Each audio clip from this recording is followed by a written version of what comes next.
This 80s kitchen was completely neglected. It is filthy. But I had high hopes. Kitchen light.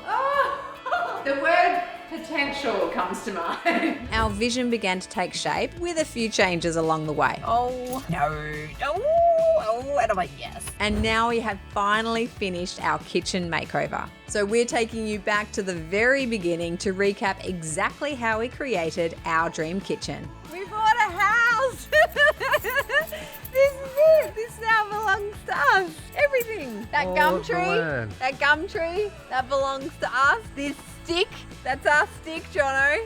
I was very excited, as you can see, especially about sticks for some reason, but I wasn't as excited by the kitchen. Come into the kitchen. Just a bit dirty. It is filthy. Oh my God, there's a lot of mouse poo.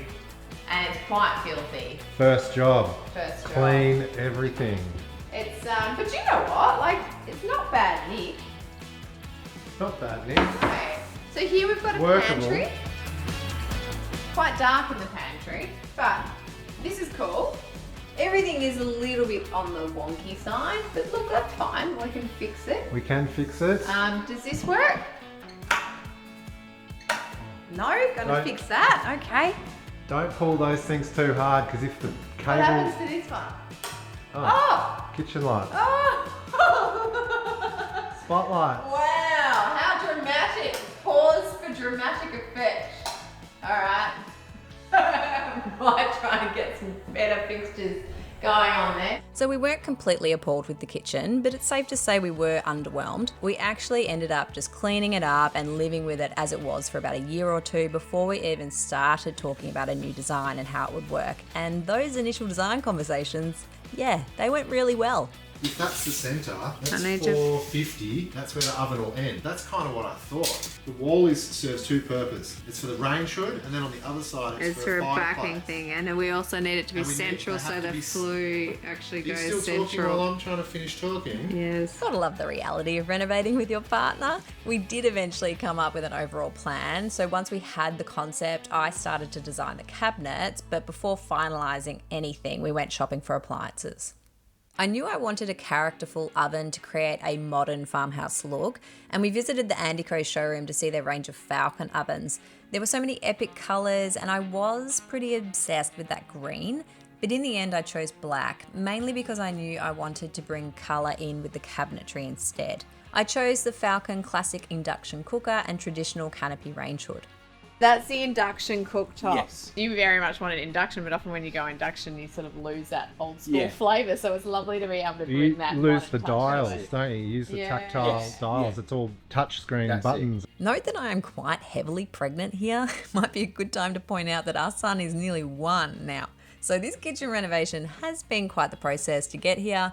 Anyway, I digress. Onto the fridge. Andico also had the Liebherr range as well. We knew we wanted an integrated fridge freezer solution, and they had a range of different sizes, but we chose their most compact model. It did have maximized internals for generous storage while still being very streamlined, which was perfect for our smaller space. So once we selected our appliances, I was able to finish the design of the cabinetry. We kept this similar to what was there before, but focused on maximizing our new cabinetry to include much more storage and make it far more efficient. We will be pushing the kitchen out so it takes up a little bit more of the living space. And with that new width, we're also going to be celebrating it with a big fixed window. The best thing about the kitchen, and I mean this seriously, the best thing about that kitchen is the view, and it's just so lost at the moment because those windows are just shocking. Like, they're absolutely shocking. We need to celebrate that view, and I want that to be the thing that you just,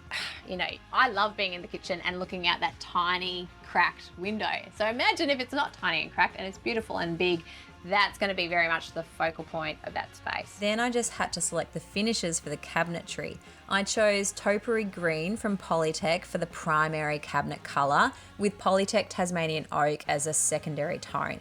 I was always going to have handles, the chunkier and more old school the better, so I selected the Sarlet pull handle in signature brass from Iva. When it comes to the bench top, I had a couple of different decisions to make and I was umming and ahhing, but eventually I decided to go for timber. incorrect. So I changed my mind. We vetoed timber bench tops in the end and decided to go with stone instead. By this stage, however, I'd already selected the other finishes, so I needed to find a slab that would perfectly complement the green cabinetry. So I went to CDK Stone to see what I could find.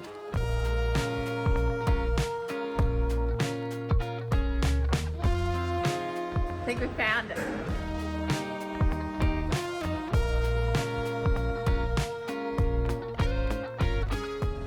So good.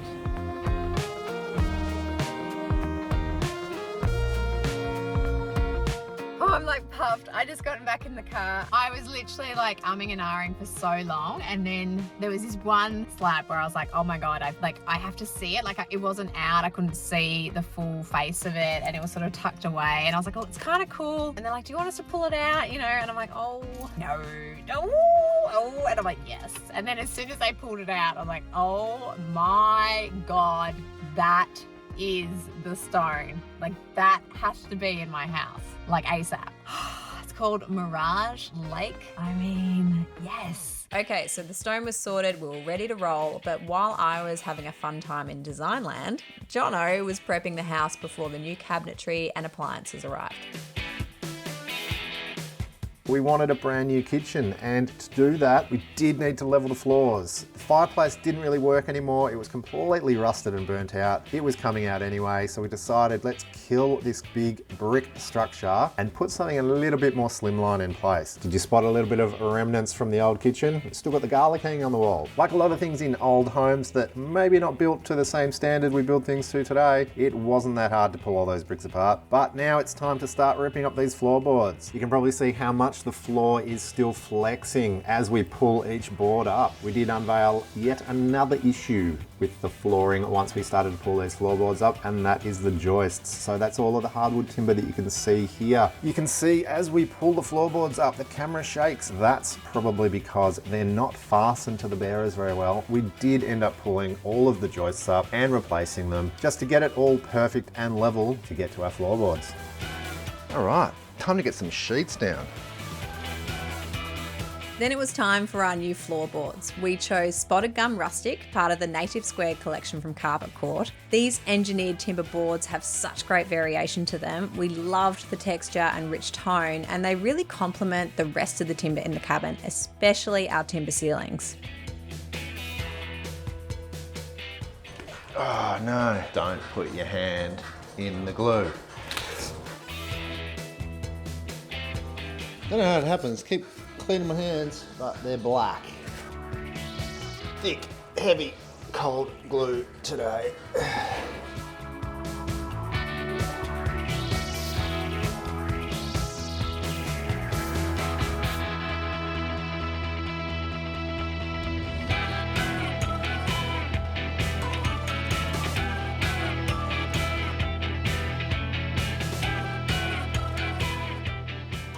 Hey, you want to see a window going in? Ooh. Wow, so pretty. Yeah.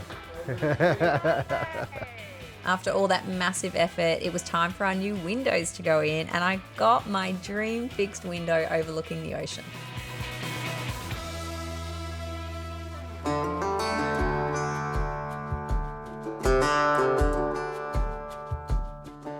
What a view. Love this window. So, time for the kitchen cabinetry to arrive. Shout out to Masters Joinery and Absymmetrics Cabinetry for making and installing our cabinets.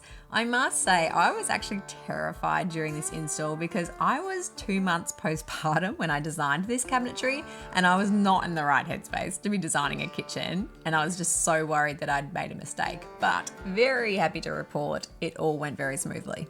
Do you want to come see our new kitchen cabinets? Come.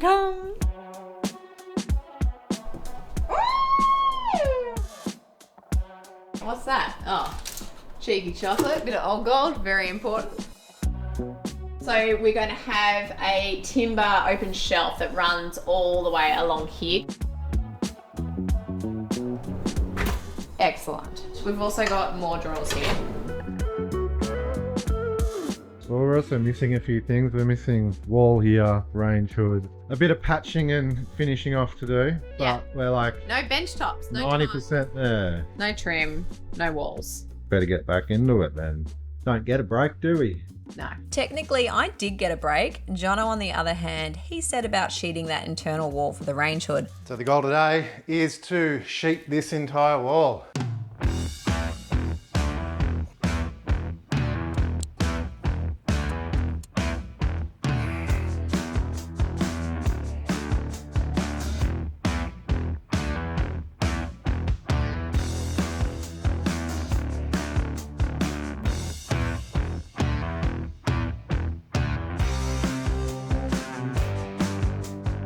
You know what's really fun? 3-metre sheet lift by yourself. Did it yesterday. Hopefully I'll be able to get it done again. Look, I don't know what it is with men and not asking for help, but apparently Jono didn't deem it necessary to ask for a hand to cut and lift 3-metre tall cement sheets. Not necessary, apparently. I'll do it myself, he says.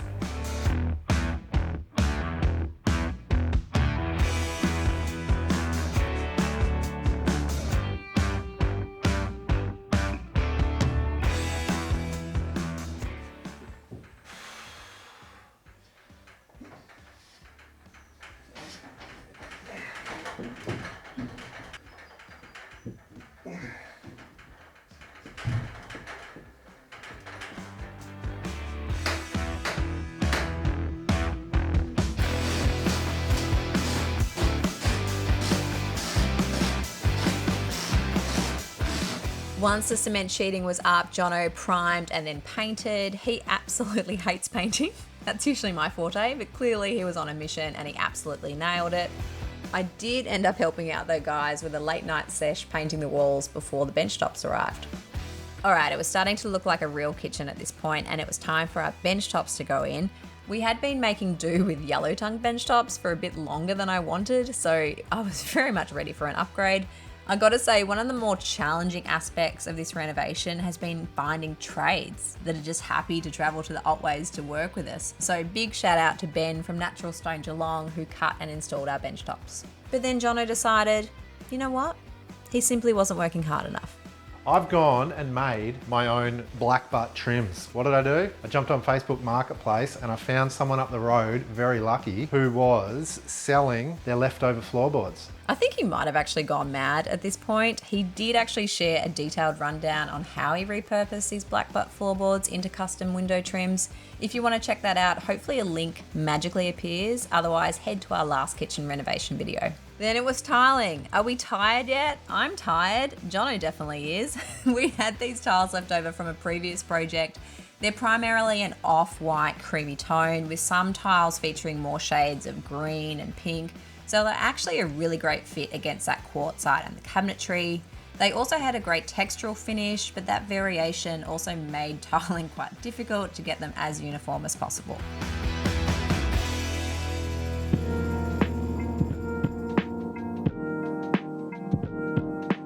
And that, guys, brings us up to date. It is now time to put the finishing touches on this kitchen and make it feel more like home.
Here she is, folks, our brand new kitchen. I think this might have to be my favorite room transformation we've ever done. It certainly is the most satisfying, that's for sure. It took us quite a while to finish, just over a year. mainly because life got in the way, as it tends to do. And when you're renovating while living in the same house, that's always going to have complications, especially if, like us, you become parents for the first time. But that does make the end result so much more gratifying. The floor plan was kept similar to the original, but we made it far more efficient. The new internal wall provides subtle separation from the dining and living, while also practically housing the range hood and additional lighting. It will have a fireplace on the living room side eventually, but that's a renovation for another day. The wall was finished with Dulux fine textured paint in Sandy Day, and it features a timber top that Jono actually made out of our old floorboards. This is quite special to repurpose elements of the existing home, and it adds a beautiful touch of Tassie oak. I added a bronze pot rail for additional storage, and not only is it very practical having our utensils at easy reach, but I also love the texture and depth it gives the kitchen. The black classic range hood and induction cooker from Falcon are so good. I love the style of this classic range and the strength of the black against the rest of the materials.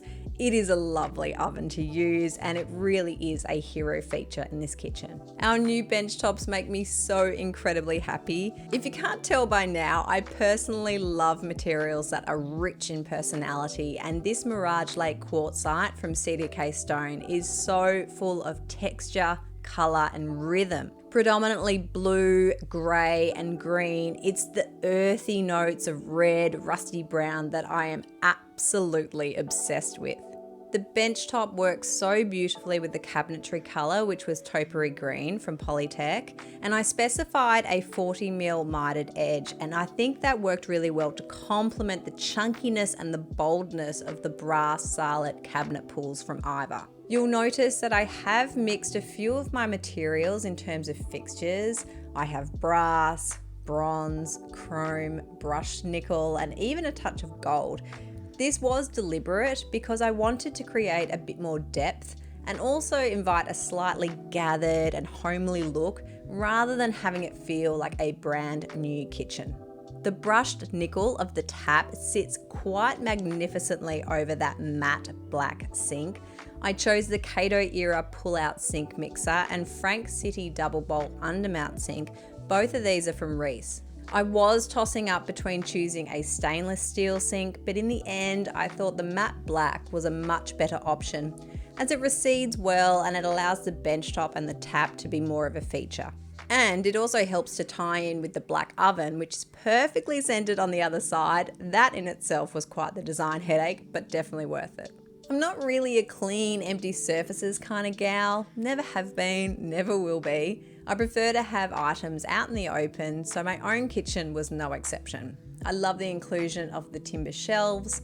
Jono made these for me out of some old church pews that he'd salvaged years ago, and this allows space for my favourite ceramics, jugs and mugs to be on display, which is quite practical as a drink station above our La Mazzocco machine. She deserves a hero spot there next to the window. Let's be honest, she's beautiful and she keeps us caffeinated every day. I also tucked our kettle and Fury knife holder into this corner for easy access.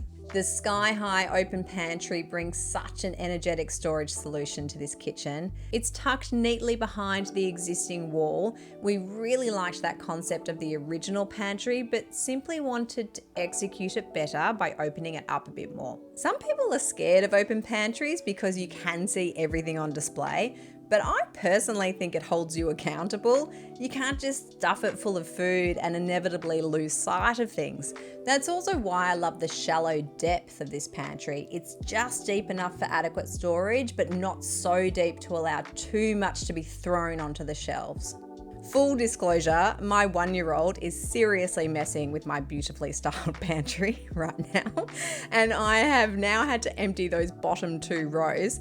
So hopefully once he grows tired of pulling things apart, I will be able to go back to the full use of these shelves. This open pantry was finished in Tasmanian oak from Polytech and matches the open appliance nook in the corner. I wanted to create a practical solution to house our appliances. There's a raised dedicated nook for our Bosch freestanding microwave, and you'll notice that we extended the cabinetry to the timber ceiling to really maximise our space. The really high cabinets are for additional storage, and our fully integrated Premium Plus Bio-Fresh fridge freezer from Liebherr sits quietly below, extending all the way to the floor with double freezer drawers. The integration continues with our Series 8 fully integrated dishwasher from Bosch, practically located next to the sink. And these modern streamlined appliances are what gives this kitchen an efficient edge while still keeping that cozy cabin style thanks to being integrated within the cabinetry.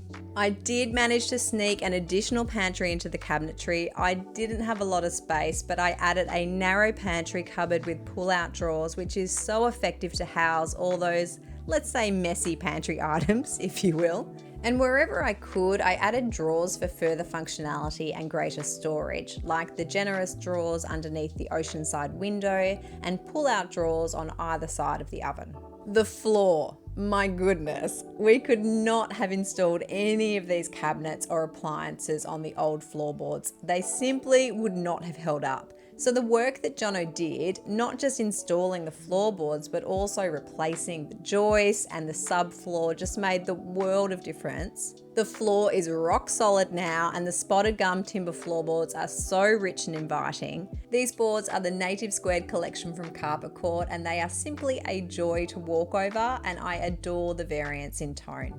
For the lighting, I utilised directional spotlights and positioned these above the window and high above the range hood and pantry. Having directional light was important to bring light to all areas of the kitchen, as we don't have any ceiling lights. I chose the Jackson spotlights in white, and on either side of the sink I have the Sienna wall lights in bronze, all from Beacon Lighting. The curved design of the Sienna wall lights have a nostalgic look to them, especially due to the aged bronze finish, and this complements our cozy cabin aesthetic. Our new black butt timber windows, did you see the view?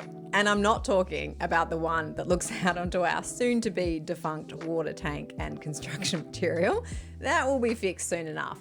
But the generous fixed window looking out towards the ocean, trimmed with black butt timber thanks to Jono's handiwork. I love nothing more than staring out that window. It just makes me so happy. And it also makes me very excited to finish the rest of the windows in the house. So that, guys, is our kitchen. In case you couldn't tell, I love it. I don't care if you don't love it, but sure, let me know what you think in the comments below.